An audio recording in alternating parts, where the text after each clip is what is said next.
ഓണക്കാലം വരുന്നു. ഓണവിഭവങ്ങൾക്ക് കൂടുതൽ രുചി പകരാൻ ഒഴിച്ചുകൂടാനാകാത്ത ഒന്നാണ് ശർക്കര. വീണ്ടും പന്തളം ശർക്കരയുമായി വരികയാണ് കൃഷിവകുപ്പ്. ഈ മാസം 26-ാം തീയതി മുതൽ പന്തളത്തെ കൃഷിവകുപ്പിൻ്റെ ഫാമിൽ ശർക്കര വിൽപ്പനയ്ക്കായി തയ്യാറാകും. പന്തളം ശർക്കര വേണമെങ്കിൽ ചലോ പന്തളം.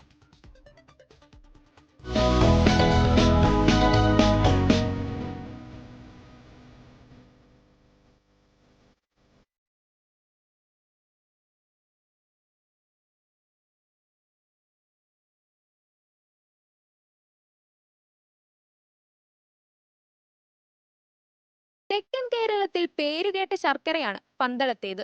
മായമില്ലാത്ത പരിശുദ്ധമായ ശർക്കരയാണ് പന്തളത്തെ കൃഷിവകുപ്പിന്റെ ഫാമിൽ തയ്യാറാക്കുന്നത്. ഇവിടെ തന്നെ 15 ഏക്കർ സ്ഥലത്ത് കൃഷി ചെയ്യുന്ന കരിമ്പാണ് ശർക്കര ഉൽപാദനത്തിനായി ഉപയോഗിക്കുന്നത്.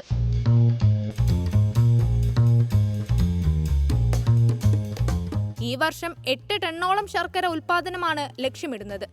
തമിഴ്നാട്ടിൽ നിന്ന് പ്രത്യേകം തൊഴിലാളികളെ നിയോഗിച്ച് പൂർണ്ണമായും പരമ്പരാഗത രീതിയിലാണ് നിർമ്മാണം.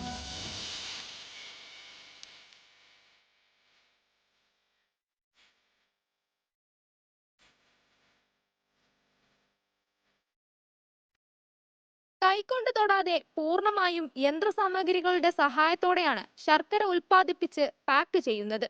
മായമില്ലാത്ത സർക്കാരിന്റെ സ്വന്തം പന്തളം ശർക്കരയ്ക്ക് സ്വദേശത്തും വിദേശത്തും നല്ല ഡിമാൻഡാണ്. ഒരു ദിവസം ഒരു 250 കിലോ ശർക്കര നമ്മളിപ്പോൾ ഉൽപ്പാദിപ്പിക്കുന്നുണ്ട്. ഓണത്തിന് നമ്മളൊരു ഏകദേശം 5 ടൺ ശർക്കര ഇവിടെ വിറ്റഴിക്കണമെന്നാണ് വിചാരിക്കുന്നത്. നല്ല ഡിമാൻഡാണ്. ഇപ്പോഴും ദിവസവും ആൾക്കാർ വിളിച്ചു ചോദിക്കുകയും വന്നുകൊണ്ടൊക്കെ ഇരിക്കുന്നുണ്ട്. അത്തം നാൾ മുതൽ പന്തളം കടക്കാനുള്ള കൃഷിവകുപ്പിന്റെ ഫാമിൽ നിന്ന് നേരിട്ട് ശർക്കര വാങ്ങാം. ഓൺലൈൻ ബുക്കിംഗ് പരിഗണനയിലാണ്. കിലോ 140 രൂപയാണ് നിലവിൽ നിശ്ചയിച്ചിരിക്കുന്ന വില.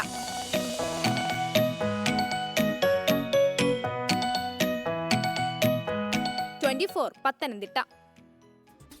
ലോകത്തെവിടെയായാലും ഏത് സമയത്തും 24 വാർത്തകളും ഓഗ്മെന്റഡ് റിയാലിറ്റി പാക്കേജുകളും എക്സ്പ്ലെയിനറുകളും വിശദമായി കാണാൻ ഞങ്ങളുടെ യൂട്യൂബ് ചാനൽ നിങ്ങൾക്ക് സബ്സ്ക്രൈബ് ചെയ്യാം.